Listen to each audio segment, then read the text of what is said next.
朋友们，你有没有想过，我们为什么管不住自己的杂念？这个问题呢，其实很深奥，可能会牵扯到生命最终的意义是什么。我们的杂念从何而来呢？在头脑里面，我们有一个所谓的我，或者我们这样的一个标签。这个我是怎么来的呢？其实，这个我与外面的一切是同在的。比如你看到的手机、看到的书籍等等，它们都存在哪儿呢？它们根本上存在于我们所有人的头脑里面。这个很好理解。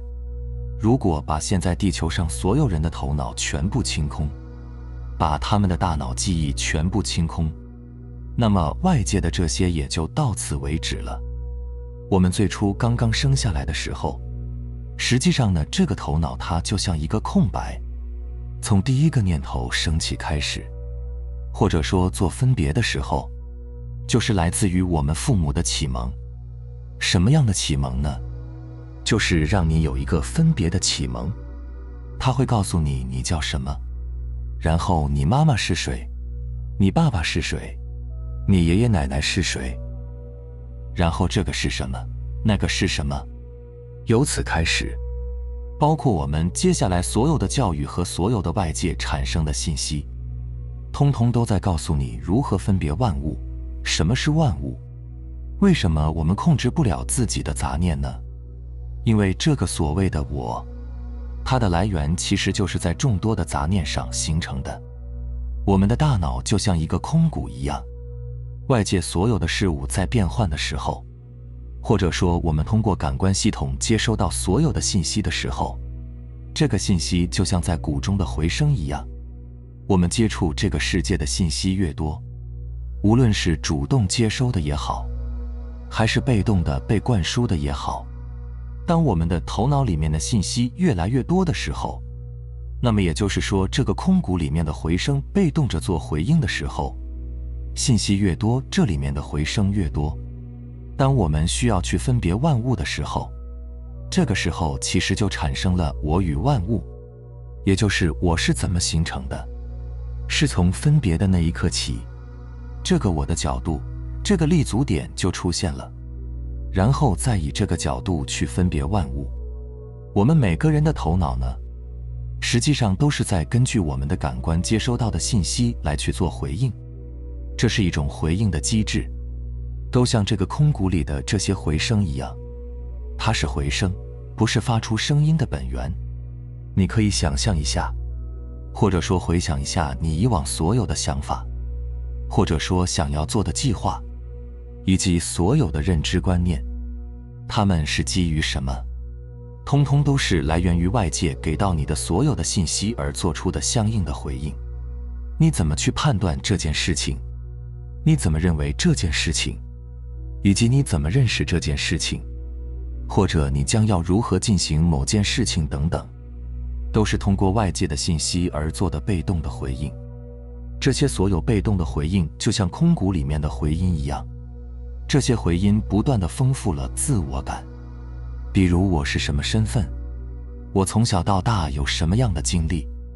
其实我们每个人所有的经历全都是这个回声，但是当我们的回声积累的越来越多的时候，我们就不能够让它说停就停，甚至说这已经变成了一种惯性的机制。也就是说，我们所有的杂念都逃脱不了我们以往所有的经历。所有这个世界给到你的信息造成了我们内在这个空谷里面的回音，我们以回音作为我，我们生命的一切也由这个我来展开。所以在人生中，你面对的所有的问题，其实都是源于这个我。简单来说，无我便无问题。这也就是为什么你心里面有那么多的杂念管控不了。当你在安静的时候，或者说想要自己的头脑安静下来的时候，安静不了几秒钟，就会想起各种各样的问题，想起各种各样的事情。念头是止不住停不住的，因为它是空谷里面的那个回音，只是我们绝大多数人错把这个回音当成了自我。所以你既控制不了这个回音，也根本找不到真正的自我，甚至绝大多数人的命运轨迹都是由这种回音控制的。它给你添了什么料，你就是什么口味的。这回音里面给你加了点盐，你的人生就是咸的。它要是给你加了点糖，你的人生就是甜的。绝大多数人的人生是没有自主性的，甚至说是没有自主意识的。我们以为是自己在想，下一个想法是我自己的想法。你可以想一下，你下一个想法的基础是什么？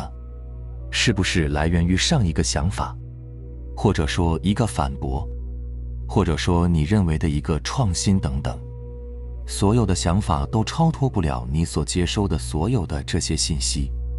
当你来到这个世上，一直到现在，你所有接触过的这个世界给到你的信息所关联的，你所有的想法认识是出不了这个圈的。所以我们把这个我叫做小我，身处在这样的一个世界之中。小我是我们生存的基础或者说工具，但是绝大多数人有了身份认同之后，慢慢的就会沉浸在这种身份认同所创造的世界里面，然后大家就会认为我们该做什么，我们应该怎么活，所有的意识的引导，以及所有的你应该如何的那个，通通都是小我的游戏。有这样一个故事，说是有一名记者采访到了一个放羊娃，他问放羊娃为什么放羊呢？放羊娃说是为了娶媳妇。那么娶媳妇又是为了什么？为了生孩子。生孩子又是为了什么呢？为了放这些羊。当这段采访被播出之后，看到的人纷纷感慨放羊娃因为教育环境的闭塞而带来的落后和无知。许多人觉得这样的人生是没有意义的，于是他们纷纷以放羊娃为反面教材，去积累知识，去丰富自己的生命，想要避免沦为放羊娃的命运。转眼很多年过去了，不少人已经获取到了足够多、足够丰富的知识，也见识了各种各样的人生、生活和工作。可是就业、结婚、买房、买车、供孩子上学，仿佛成为了许多人的固有的人生模式。虽然他们没有放羊，可是却并没有走出放羊娃的人生循环。大家都是围城里的放羊娃，难道放羊娃一生的循环，真的就是人生的终极意义所在了吗？从人类的感官系统以及分析加工的应对系统来看，这种自我感，或者说这种小我是必然会出现的。但是生命仅仅是过家家一般的循环往复、无限轮转的游戏吗？也不见得。因为绝大多数人会迷失在对自我身份认同这样的回音当中，以此为人生展开。这也不能说错，因为这是自然的演化。但如果生命存在就是这样不停的、毫无变化的轮转的话，那么也就失去了生命本身存在的意义。生命的意义是什么？我们可能没有办法直接下结论，但是我们通过一些现象也可以观察到一些与众不同的地方。比如在如此大规模的误认为小我就是他们自己的生命活动当中，一定会有人意识到这样的问题，并且从空谷的回声里面挣脱出来，然后看到空谷的整体到底是什么样的。也就是说，这里面一定会有人会完整的看到这个空谷的真相，并且挣脱出这个回声。在很多的修行名词里面呢，把它形容成一种非常美好的体验，也就是我们常说的无我、天人合一、归根复命、心外无物，以及无为而为等等。它是一种解脱和逍遥的状态。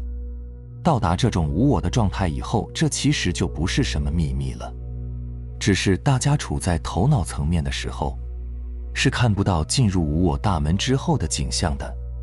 所以很多时候，哪怕做了文字解读也毫无意义。但所谓的无我的体悟和感悟，也就是所谓的圣人留下的经典，它不可以直接学，它只能经由我们自己去开启。所有的文字和流传的经典等等，它们只有唯一的一个作用，就是指月手指。那么人生演化的方向，也就从被动形成的这种无明的状态，上升到看到空谷的全貌，了解了所谓的人生是在什么样的层面展开的。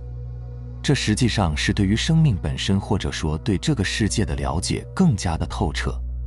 它是一种对生命存在性理解的升华，这样就能让自己的生命活出更多的自主性。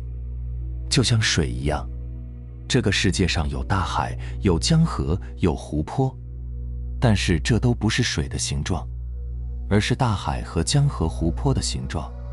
就好比是一杯茶，这杯茶不是水的形状，而是茶杯的形状。水无常形，只是以具体的容器来体现自己的形状，但是水却从来不会因为容器而拘泥固定于一定的形状，因为即使是身处于某一种容器，水也能够时刻感知到这不是自己的形状。水没有固定的形状，所以才有了水的万种风情，利万物而不争，从而保全了自身的无形。那人生的意义是不是也是如此呢？我们不需要去认同一个固定的我，一个固定的身份，不需要成为一个固定的人，不需要只为金钱奔波，不需要只为权力奋斗，不需要只为了情情爱爱苟活于世，不需要每个人都去成就千秋霸业，万古流芳。就像上面我们讲的那个故事，放羊娃的人生意义无法被任何人否定。大家所惋惜的只不过是放羊娃从未见过别的人生，就选择了放羊这份工作作为自己人生的容器。大家有一种设想存在，那就是如果放羊娃见识过不同的世面，那么他可能会找到更好的人生答案。可是事实真的如此吗？许多人为了避免成为放羊娃，所以奔波一生，但是蓦然回首之时，才发现自己的人生仿佛也没有能够脱离固定的容器。人生的幸福与圆满，在于对人生意义的真知，知道这个世界的各种容器的存在，也知道自己正处于什么样的容器，以至于将来我要选择什么样的容器。我可以成为放羊娃，也可以成为农民，成为教师，成为医生，成为商人，成为官员。但是如果说我最终选择了放羊，那我始终铭记一点，那就是不是放羊给我的人生赋予了意义，而是我的人生赋予了放羊这件事情的意义。我可以从事某一种工作，但是这种工作不可能去主导我的人生意义，因为从始至终，人生意义都是在真正的我这里，而不是头脑里的那些小我，那些身份认同。就好像水的意义在水本身，而不在盛水的容器上。明白了吗？这就是生命的先天优势，本自具足。好了，非常感谢你能看到这里，希望能对你有所触动和启发。我们下期再见。